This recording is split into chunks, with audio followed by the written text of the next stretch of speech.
Great. Thanks. Thank you so much, Missy. Thanks for opening us up in prayer. Hi, everybody. I'm so happy to see so many faces here in Recovery Jam. My name is Melissa C. I am a recovered compulsive overeater. I live in New York. And so tonight, I wanted to share my story with all of you. I know we've been doing lots of talks and sharing snippets. I think snippets of what my actual whole story is, and I've shared it in other places. But the reason I want to share my story is that I have absolutely experienced a miracle of healing. And when you've experienced a miracle of this nature, you just want to shout it out and tell other people it's possible. This is possible. My story, I think it's a powerful story, but it's not unique. And there are loads of people in the rooms of Overeaters Anonymous and other 12-step fellowship programs who have experienced a miracle.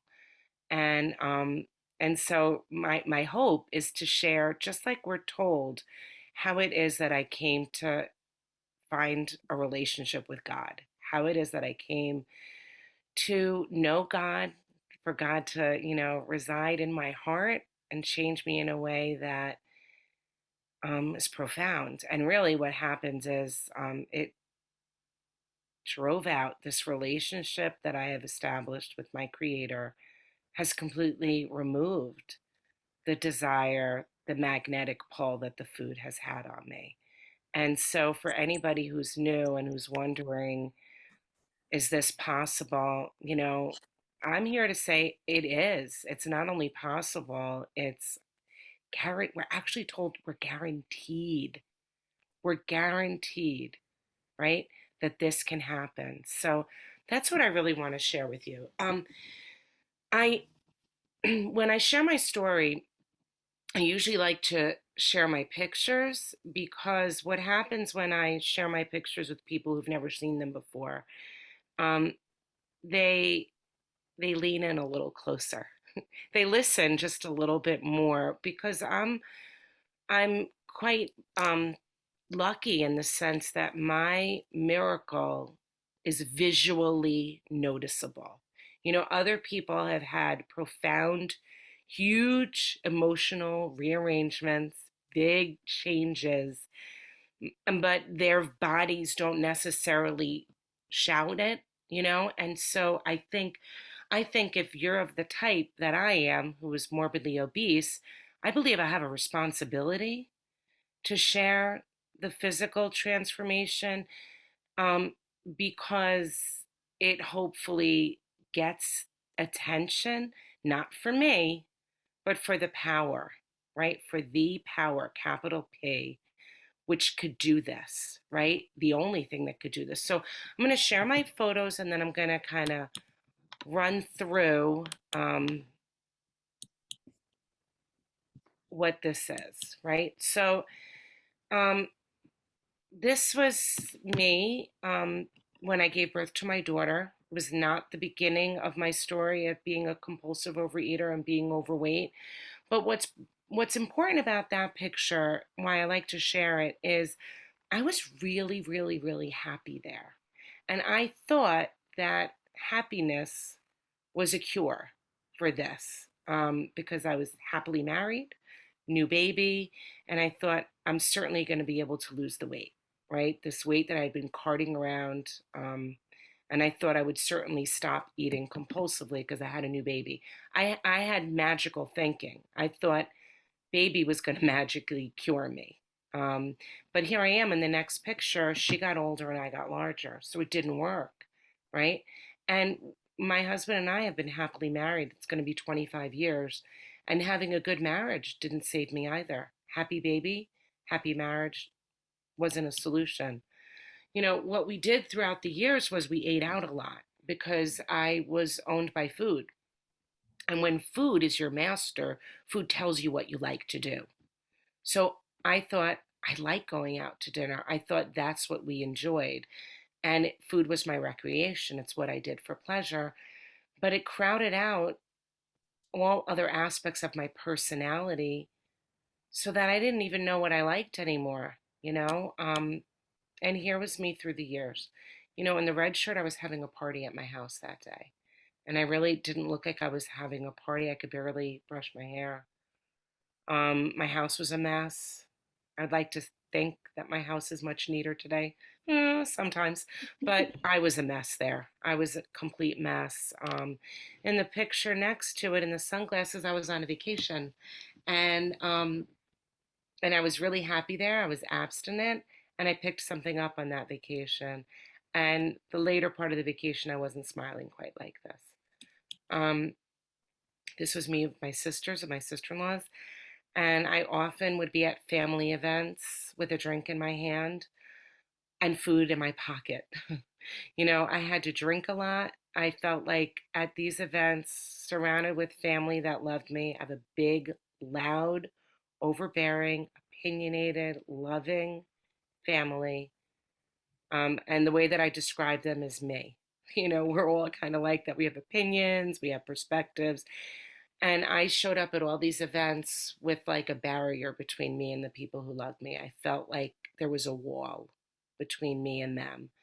Um, and this picture of me in the leopard sweater, I was actually at my worst period. I um, I could barely hold my son, and I wanted him. He was a child that we wanted more than anything. He came after losing another child, and so he was loved, wanted, and I couldn't even enjoy him because food was my master, and it did not allow me to enjoy my own baby child, my own infant child, because I couldn't hold him comfortably. The size of my body interfered with my ability to hold him, and he was so incredibly active, and my body couldn't keep up with him either.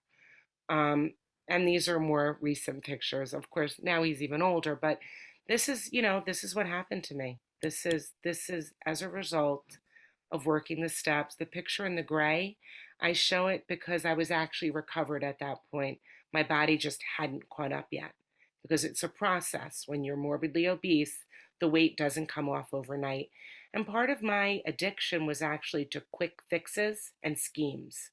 And so part of my solution is there are no quick fixes with weight loss. There are no schemes. There's healthy, sane eating, abstinence, and the body restructures itself, you know, in its rightful time. But what's significant about that particular day is I felt completely connected to all the people who were at this occasion where I was. The barrier, the wall between me and them, it was gone. It was totally removed. And this is me. You know, this is what I look like pretty much now. Different hair color, but every one of those dresses fits me, and I know it. I just go in the closet and pull it out. So, all right. So, what's the purpose of sharing those photos? Because it's like I said, it's a visual demonstration of what it looks like to have an experience with the miraculous. So, what I want to tell you is that I'm certain that I was born a compulsive overeater, um, or at least with this desire. And I always was looking for why. Why is it that I am a compulsive overeater? And basically, what I was really hoping was that I was going to find somebody to assign blame to. I was really hoping that it was going to be my parents' fault as to um, why it is that I became like this. And, you know, and it's an immature question. And in the chapter, there's a solution. It says that opinions vary considerably as to why the alcoholic reacts differently from normal people. We are not sure why, once a certain point is reached, little can be done for him. We cannot answer the riddle. So, if you're coming to Overeaters Anonymous or to a 12-step meeting hoping to figure out why you're like this, that's not what this is about. That's not the solution. Me identifying the cause of this other than to say, I have a spiritual malady. That's the cause. And who gave me that spiritual malady? Where did I catch it? I heard someone say once, I caught this from an open refrigerator, right? I caught it from an open cookie box. I don't know where I caught it. Um, and, basically, if you're searching for the why, what I've come to find out is that's an immature question, because when you want to know why, what you really are saying is, I don't like this. And it's sort of like the way that my kids would ask me why when I would tell them that they had to go to bed or that they weren't allowed to do something. They would say why. Now they don't really want to know why. What they were hoping was to get me to change my mind. And so for me, I kind of had that same thinking. I thought if I could identify why, then I don't know, maybe I could go back in a time machine and magically undo this. So I don't know why. And it's unimportant. It's just not important. My early memories were, a lot of them were food related, and I one time mentioned that to my husband. I said, that's what makes me different from you, babe. My early memories are all food related.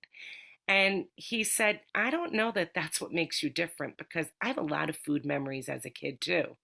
And he started sharing some of his food memories. All of his, though, were happy. All of his food memories were feelings of love and comfort, and his grandmother baked this and his mom baked this. But most of my food related memories were of a longing where I just never got enough. And that's not true. That was just my experience, because I was not starved. My parents did not, withhold food from me, but it felt like that to me because I never, ever felt like I got enough. You know, um, I grew up with a lot of frothy emotional appeal because my parents loved me, and the people in my family and those in my life loved me. And what we find out is frothy emotional appeal never suffices. So that wasn't the solution either, right? I went to therapy to try to figure out why I have this, and that didn't work. I had people who appealed to me from an emotional perspective, tried to sit me down and give me some good talks, and that didn't work either. I even had my own frothy emotional appeal where I would cry in front of the mirror and say, what is wrong with you? Do something about this. Get yourself together. And that didn't work either, right? None of those things worked. You know, I um I want to tell you that I went on my first diet when I was about 9 years old and 10 years old. And it was really effective. And it was my first experience with diets. And diets are actually, they work if your problem is just you're overweight, right? And that's what I thought my problem was. So if you minimize your calories, you limit your caloric intake, and you move more, you lose weight. But I have a spiritual malady, and I have a mental twist. So every time I lost the weight, I would return again to the food. And so I was at a normal weight for about the time I was 14 or 15. And at that time, I decided that I wanted to get skinny. I don't know, maybe I was like short, just a little bit overweight, not much. And I went on a very, very strict diet.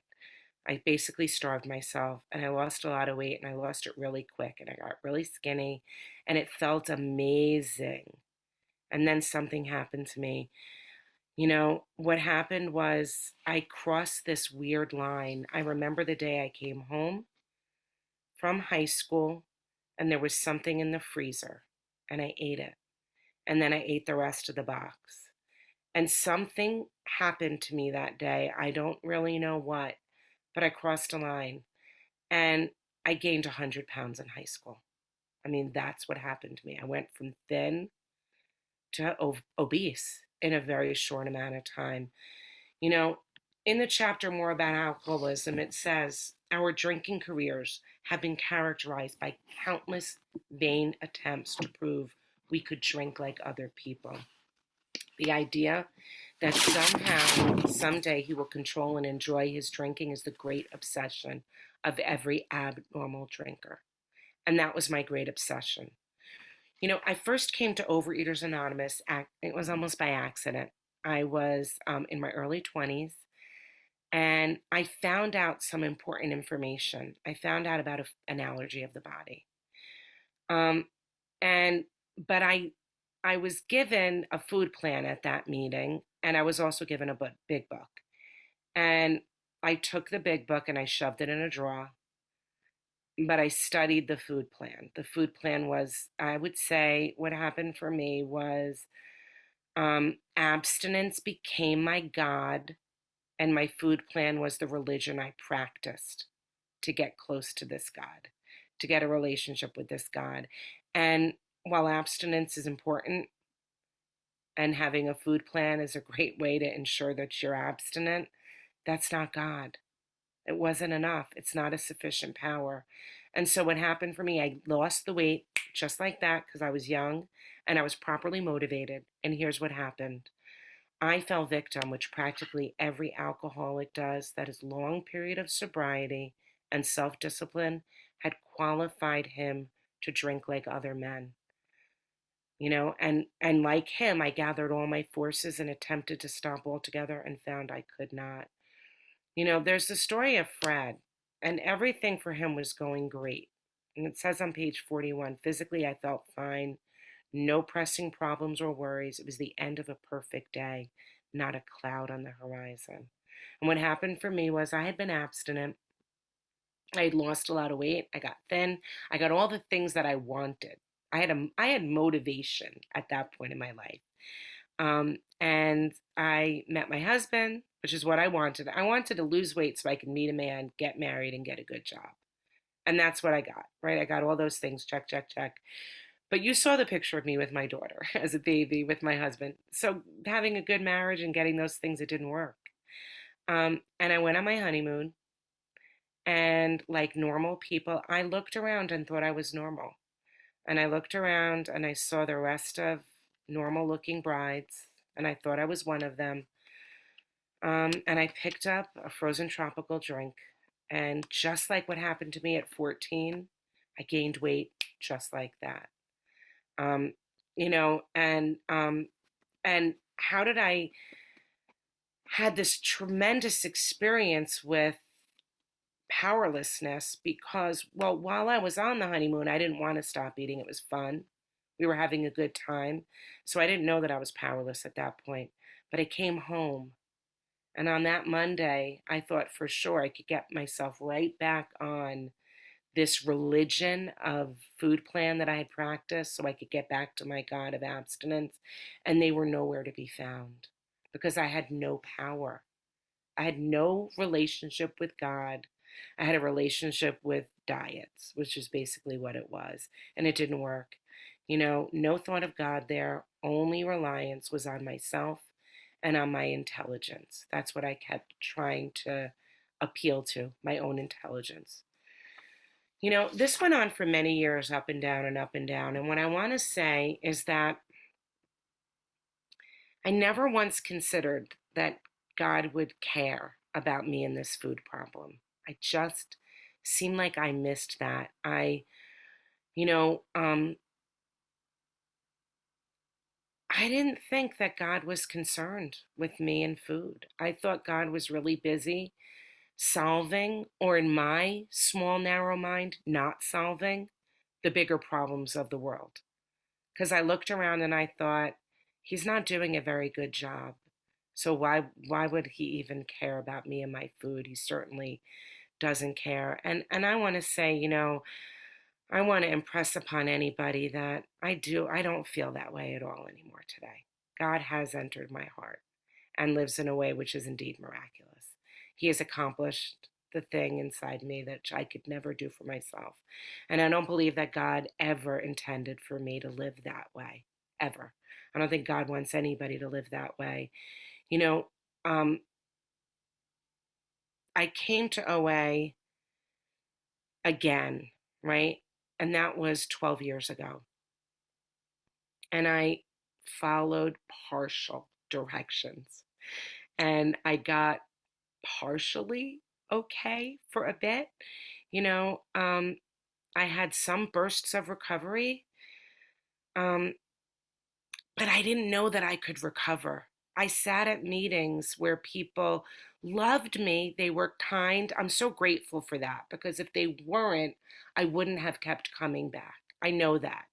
So I don't ever want to say anything disparaging against the people that warmly welcomed me there. And I don't know that they knew that I could recover. I don't know that they knew that they could even say that word. But there were people there who had long-term, solid, strong recovery. And I would say, I believe that some of them were recovered and have been recovered. Um, you know, I didn't know that it was possible for me. And what happened was I wound up regaining my weight again, right? And then the best thing in the world happened. I started having horrendous panic attacks. And why do I say that was wonderful? Because the food stopped working. And so what happened? Here's the best part. Now I want to talk about what happened. Page 25, there's a solution. The great fact is just this and nothing less, that we have experienced deep and effective spiritual experiences which have revolutionized our whole attitude toward life, toward our fellows, and towards God's universe.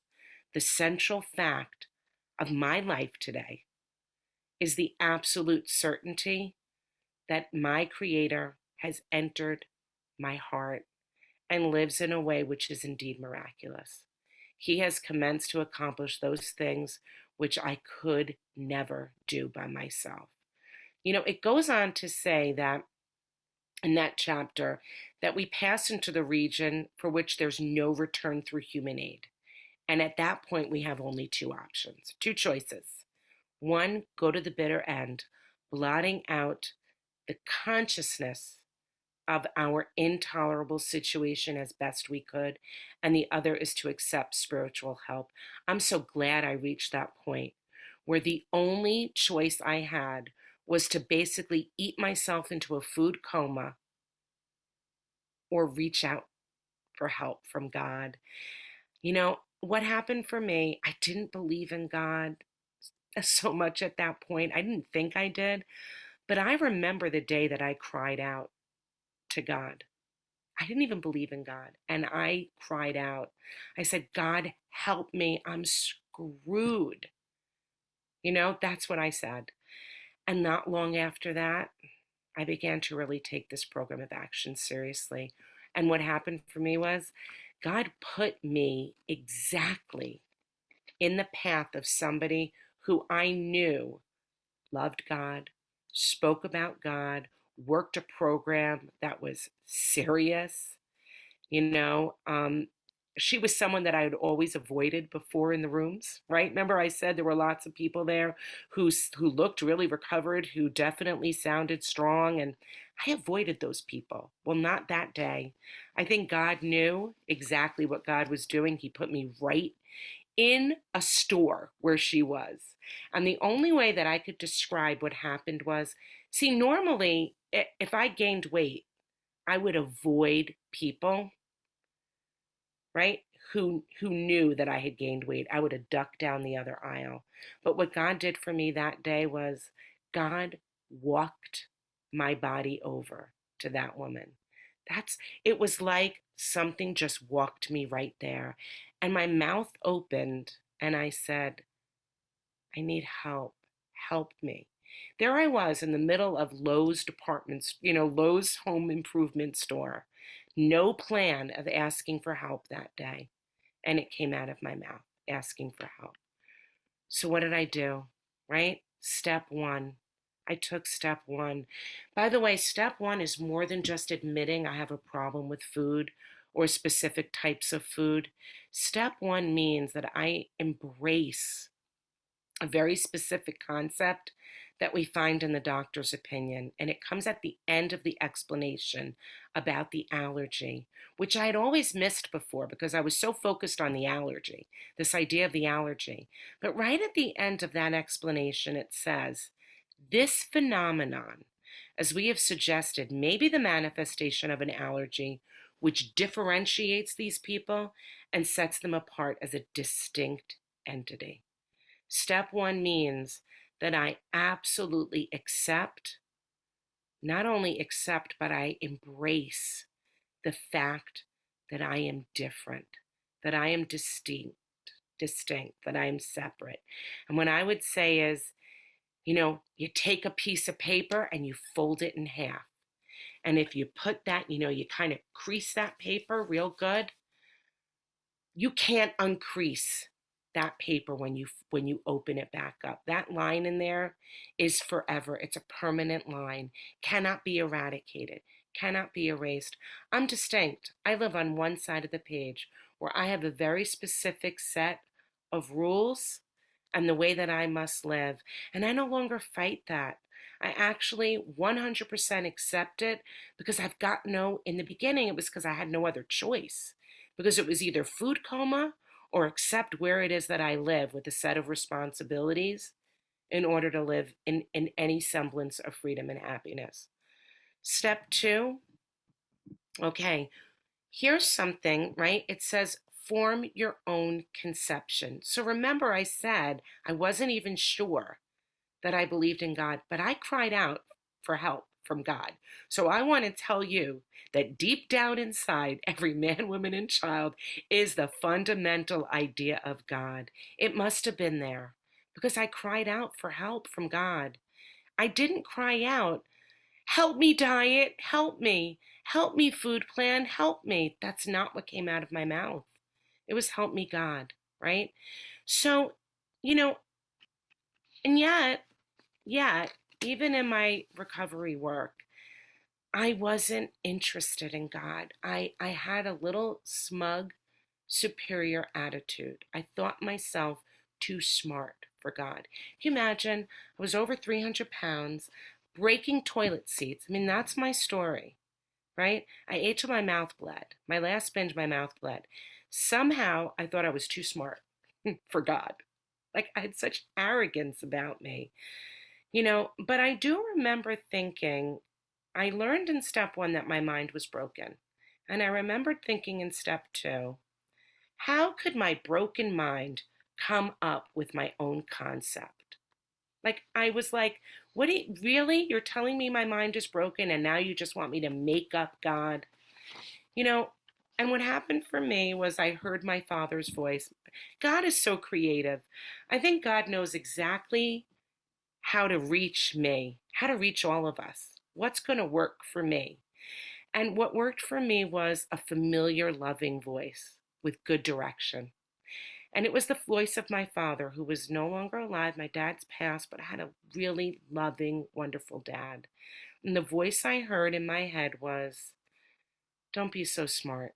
You want to get better or not? And I knew it wasn't my father talking. I wasn't delusional. But I was like, wow, that's kind of strange. I'm hearing like my father, something my dad would say. And I've been thinking a lot these days about that statement, that I had said, like, why don't you form your own conception, and can I use my broken thinking to make up a God? You know, I don't know that I was so wrong there, because it doesn't say you can make up God. It says you can form your own conception. So what is a conception? Conception, a dear friend of mine reminded me recently, a conception is a general notion. It's an abstract idea. It's the beginning. It's the beginning. So here's the most beautiful thing on page 12 in Bill's story. It says, why don't you choose your own conception of God? And it says here, that statement hit me hard. It melted the icy intellectual mountain in whose shadow I had lived and shivered many years. And I experienced that. I stood in the sunlight at last. It was only a matter of being willing to believe in a power greater than myself. Nothing more was required of me to make my beginning. I want to emphasize beginning. Remember, forming your conception means growth can start from that point. So we're told we can start from that point. But I must say that I had to be willing to grow along a spiritual line, that the God that I could conceive of at that point, I was still sick, certainly wasn't going to be enough for the long haul, but it was enough to open the door. It was enough to give me just enough access. And God is so wonderful and beautiful and powerful. He met me where I was at. I had to be willing, though, to continue on, right? So, step 3, here's how I continued on. Well, I suffer from know it all syndrome. That's what I found out in step 3, that I I have a know-it-all attitude. And I'd like to think that I've been recovered of that, but it's not really true. But at least today I know it. At least the difference is today I know I'm suffering from know-it-all syndrome, that I don't really know it all, you know? And I have this desire to always be in charge. I like to be the boss. You know, I would look at all the people in my life and the things that they were doing wrong, and I was just so certain that if they just did what I knew was best, everything in the entire world would be better, right? And in step 3, I decide I'm going to fire myself, and I'm going to allow myself to be governed by God, by my real employer. And basically, what I say in step 3 is we join Team God. We say, all right, I want my thoughts to be your thoughts. I want my words to be your words. I want my desires to be your desires. And I know I'm not strong enough, so I want you to give me some strength so that I can follow your desires, so that I can say your words, so that I can take your actions, right? In steps 4 and 5, I found out there were lots of things blocking me from really knowing what God's will was for me, from really understanding it. And what I did was I put it all down on paper. And I found while I was doing it that I whined at different points, that, a big one for me was fear. I had a lot of experiences, like many of us do, that kept me in fear. I had a lot of painful losses, and I felt like I was entitled to be afraid. And I even remembered saying, I'm entitled to be afraid, and I heard this other great voice again. I get to hear these little voices. And what I heard was, you're entitled to more than that, right? So if you're living in fear, we're actually entitled to better than fear. We're entitled to be better, to have a better life than that. You know, um, I sat down with my sponsor. It wasn't in one session. I began getting rigorously honest. Um, but there was still a piece of my story that I held on to. And I realized that I wasn't going to have complete freedom if I held on to some of the things I felt tremendous guilt over. So we made an appointment, my sponsor and we sat together in a church. And I told her everything. I just opened up and just told her the whole ugly truth, right? And I had a spiritual experience that day. She looked at me and she said, Melissa, God has already forgiven you. And I felt it. I felt God's forgiveness. It's interesting because I've heard other people say it, and it's so interesting that so many of us had this experience. But I walked outside of that church that day and I looked up at the sky, and the trees looked different. I remembered looking at the sky and the outline of the trees against the sky. They looked crisp. It looked sharp. It looked like I had on a new pair of glasses. And that day, I knew I was never going to have to eat the way that I ate before. I did have that experience of relief from the food. It just felt, I felt lighter. I felt freedom. Um, I felt the nearness of my creator, and I wanted to do more. I wanted to go on and finish the work. The desire to keep going was so strong in me. Step 6 and 7, well, I want to say that's the work of my lifetime because I can't rid myself of my defects. And I want them to be gone. I do. I want my defects to be removed, but I can't do it on my own because I'm a human, right? And remember, in step 3, I have know-it-all syndrome. So sometimes those defects feel like they're right, right? That's the right way because I know it. I know it. I know it, right? So it's the work of my lifetime. And what do? I cooperate. I cooperate, and what I found out is just like I have this know it all syndrome and I like to get my way, I found out that my freedom actually increases not just when I don't get my way, but when I actually stop having a way. When I release my grip on needing it to be my way and recognize, you know what? I want it God's way. I don't want it my way anymore. I want God's way because God's way seems to work better, right? Steps 8 and 9, I made those amends. The ones that frightened me because I knew there were only two choices. I was afraid. Trust me, I was afraid to make those amends, but I trusted God. I began to feel like I wasn't going to be alone in those places, those situations where I had to tell the truth.